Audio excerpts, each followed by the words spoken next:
What's up, Exeters? We've exited off here in Griswold, Connecticut. I've never heard of this town. Not even really sure how big this town is. What little part we drove through was kind of small. Anyway, I digress. We're here in the middle, or well, actually the north section of the Jewett City Cemetery. So, we're here to talk about the Jewett City vampires. This is going to be interesting, so you're going to join us on this adventure.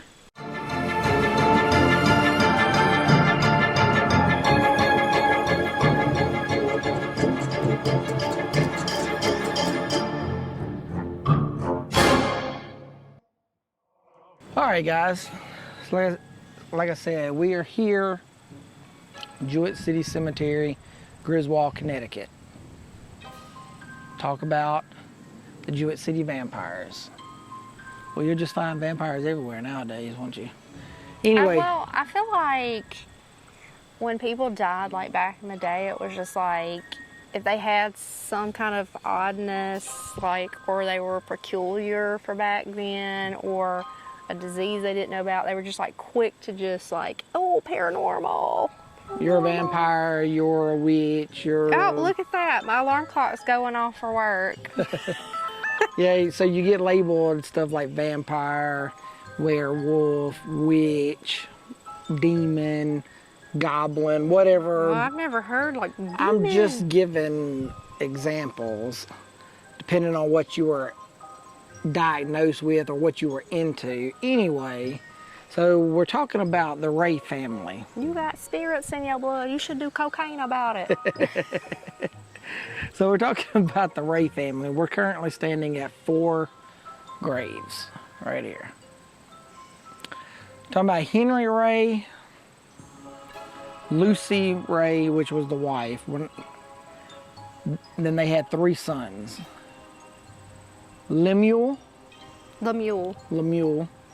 Never heard that name before. Lemuel, Elisha, and Henry Nelson. Okay, so we're talking about this family in the 1850s through, 1840s, somewhere around in there. So basically, what we know as now, they contracted tuberculosis. So what is tuberculosis? You're going to be coughing. You're going to be coughing up blood. What do you think that means? Vampires. Oh, you a vampire. Just like if you haven't already watched it, our video on the casket girls.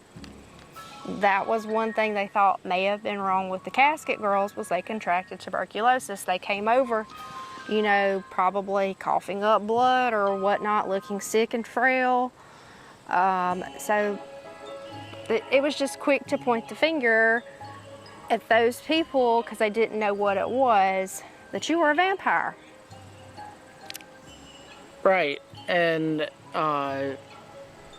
when they buried them here in the cemetery, a big vampire hunt going on and everything. So the spot we're standing in front of the 4 graves, they actually took and dug up the 2 of the sons, Lemuel and Elisha, who are buried right here and right there. And right here on this site, in front of their grave, they dig them up, they burn the bodies, and then cover it back up. Thinking, okay, well, they were vampires. We definitely don't want them to come Buffy, back. yeah, they don't want them to Buffy the Vampire Slayer it. But it's weird that they only dug up the 2 sons and not the mother and the father. Because if all 4 were suspected of being vampires and having this weird blood disease, even though TB is not really a blood disease, but you're coughing up blood, then why wouldn't you dig the other 2 up and burn them also? Well, it doesn't say anything about the mom. It says the dad. Oh, just the dad and the boys. So the 3rd son, because remember I told you there's 3, but only 2 of them are buried right here with the mother and the father. The 3rd son, Henry Nelson, isn't even buried here at the family plot. Now he does have a tombstone with his name and the date that he died on the other side of the cemetery somewhere, which is weird why they didn't put it here with these 4. He ended up contracting the same thing, TB, as the rest of his family later on down the road. But it's kind of like the vampire hunt was a failed attempt, because you got these right here and you burned their bodies. I'm sure they didn't come back to life, but you failed to get the 3rd brother, and who knows, he had TB, but maybe he was a vampire. Maybe he spreaded his roots around because they couldn't catch him. Maybe so.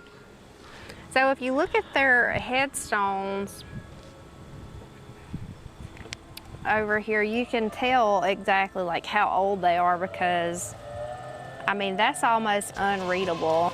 So you have to think their bodies would have been dug up and then just burned somewhere right in here.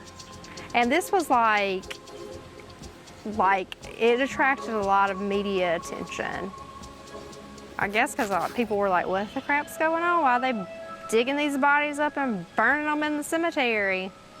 I mean, I'd be that way too. All right, so now that you know a little story of the Jewett City vampires, hope you found it as intriguing as much as I did when she was telling. I didn't know where we were going. She was like, turn off here, we're on these back roads and little town, and show up this small cemetery. Then I heard the story and I'm like, okay, that's kind of interesting. Hope you found it interesting too.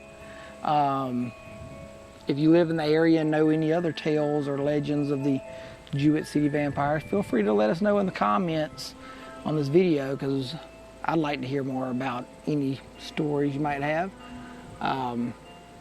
Do your thing, like, subscribe, all that good stuff.